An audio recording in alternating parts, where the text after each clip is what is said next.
The play action, Bennett looks down the middle, McConkey's wide open, touchdown Dogs!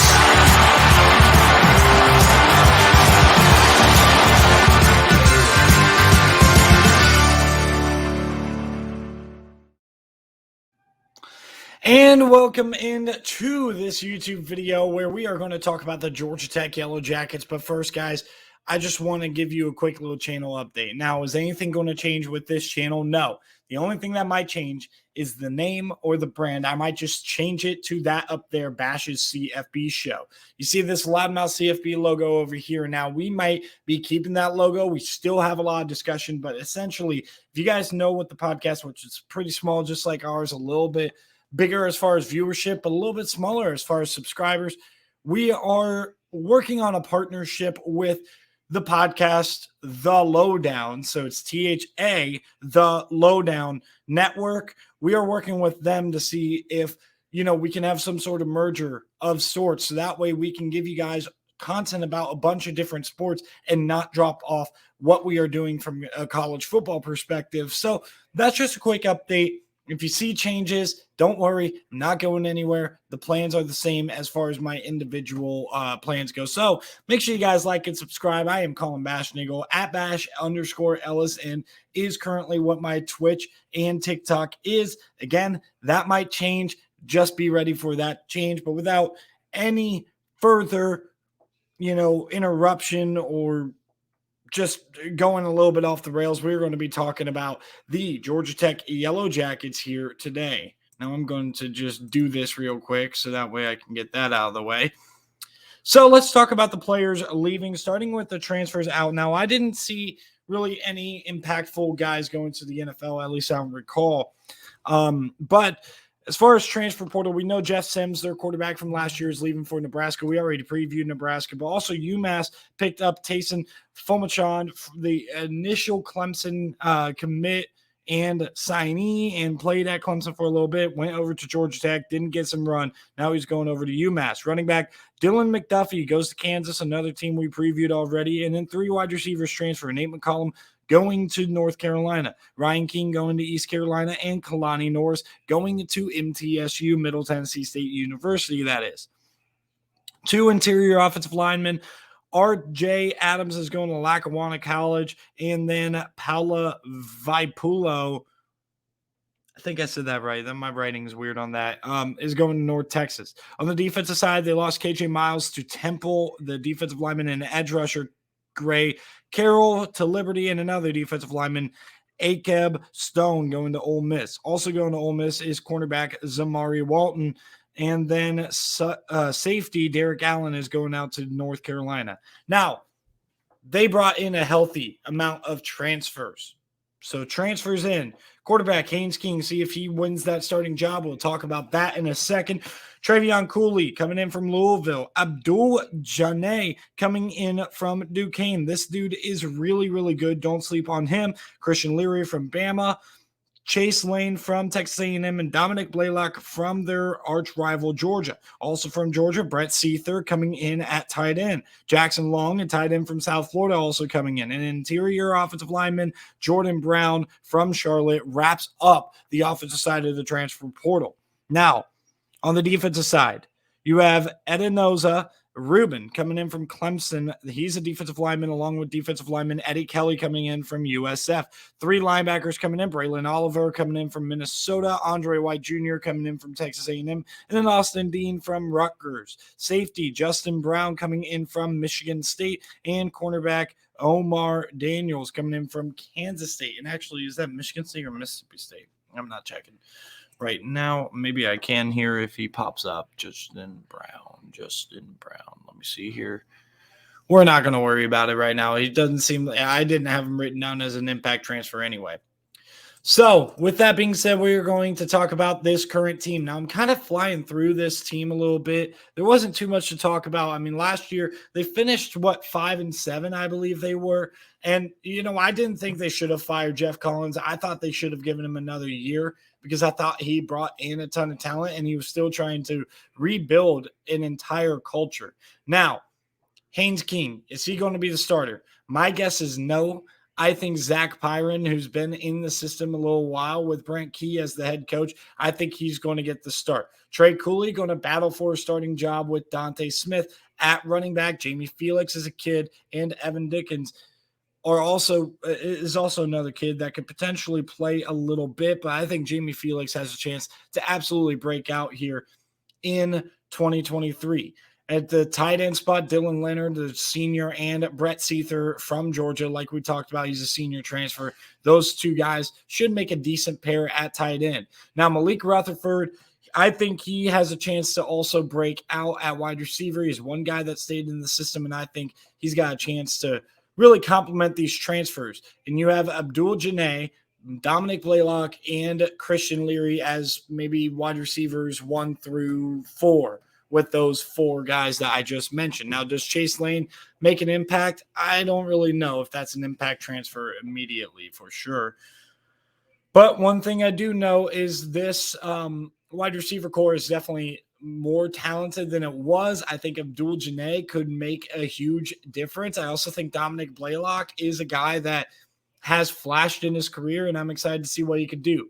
Now, offensive line is the concern for me. Is Connor Scaglione a guy who's going to take a starting job at tackle? Right now, it's looking like Jakaya Leftwich and Corey Robinson are going to take those tackle spots. That's a little concerning to me. They don't have a whole lot of depth at tackle. They don't have a whole lot of depth on the interior either. They have 3 guys that they can count on: Joe Fusili, and then also Jordan Williams and Paul Chio. I think it's Chio. Those are 3 guys that they can rely on. They can rely on their center, Weston Franklin. But again, not a whole lot of depth. Outside of that, not too much. I am concerned about this offensive line, but I like their skill position, and quarterback is a question. But if Zach Pyron can beat out Haynes King, I have less concerns.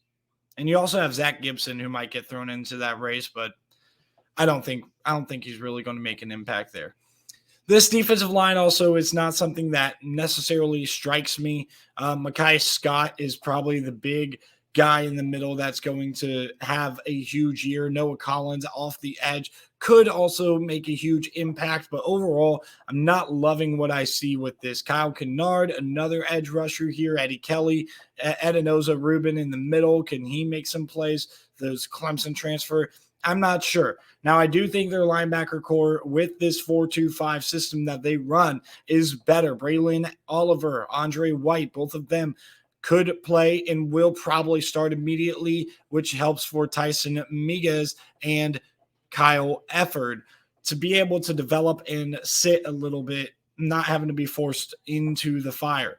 Keenan Johnson is a guy at cornerback that I really like. Also, Miles Sims is another one that I really like. I am concerned about safety. Clayton Powell-Lee, he's a very, very solid he was a good cornerback prospect, a really good cornerback prospect, and he kind of made the transfer over to safety here. I think he's a very good athlete, and I think he can really play. LaMiles Brooks is a guy that I'm iffy about. I'm not sure how great they'll be. Overall, I think they will be decent on offense, even if they have offensive line struggles. And I think they will be decent on defense because they have such a strong 2 linebackers, even if the depth isn't necessarily there. And I think that secondary is not super bad. KJ Wallace, another guy who's probably going to play plenty. David Shanahan, punter for you. Gavin Stewart going to do place kicking and kickoff.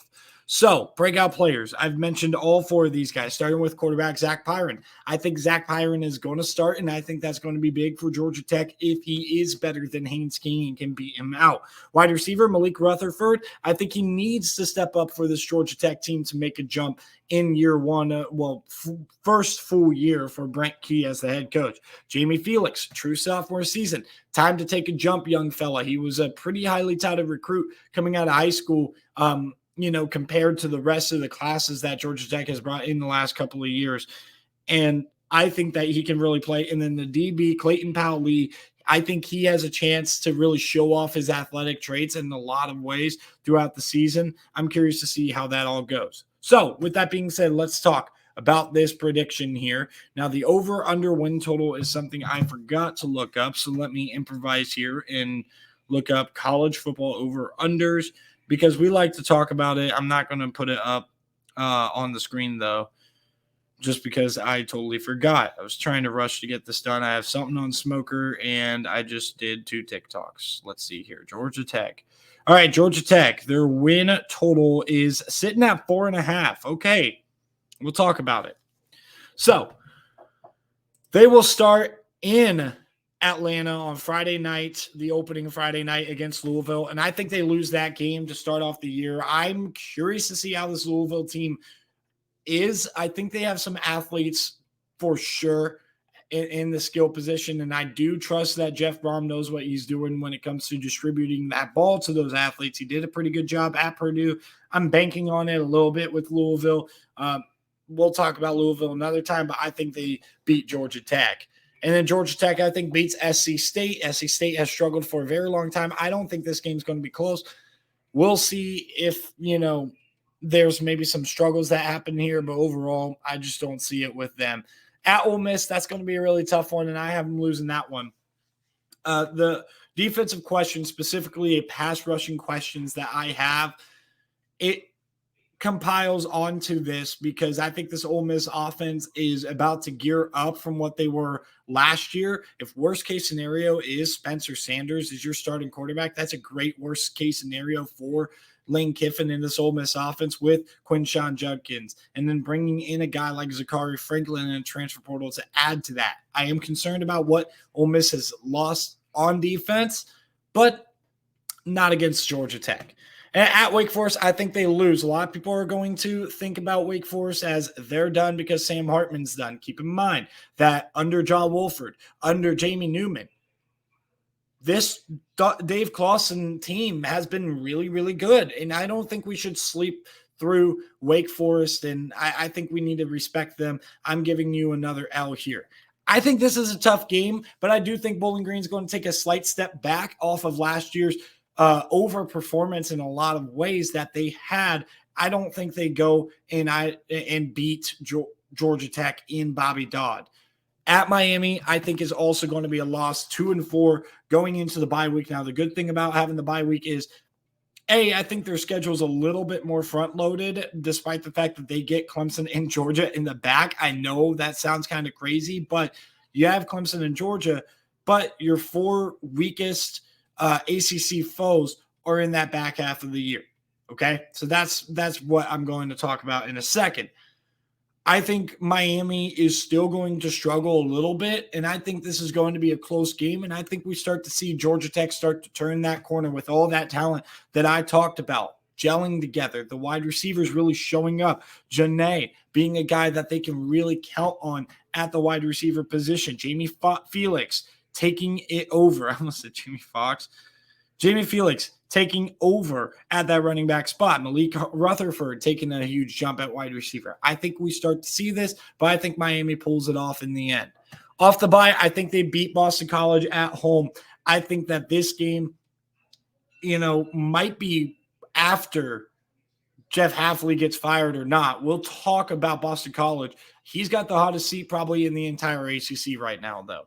North Carolina, I also have Georgia Tech winning this game. It's not that far-fetched. They beat Duke last year, who I felt like is better than this North Carolina team. North Carolina, still, you got to show me something on defense because I don't trust that defense whatsoever. And I don't know if Drake May, as good as he is, has the guys to throw to out wide. And especially if that Georgia Tech secondary gets better throughout the season, I'm taking Georgia Tech in a heartbeat here.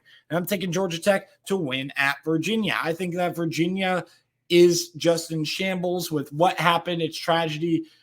But I also think that they were, going in the wrong direction prior to that too, and that compiled to it. And it's just an impossible situation for Tony Elliott. And even though I don't think he's a great coach, I think he should have the opportunity to prove himself beyond the next couple of years, because I think the next couple of years will be tough for Virginia. And then at Clemson, I don't think Georgia Tech really has much of a chance.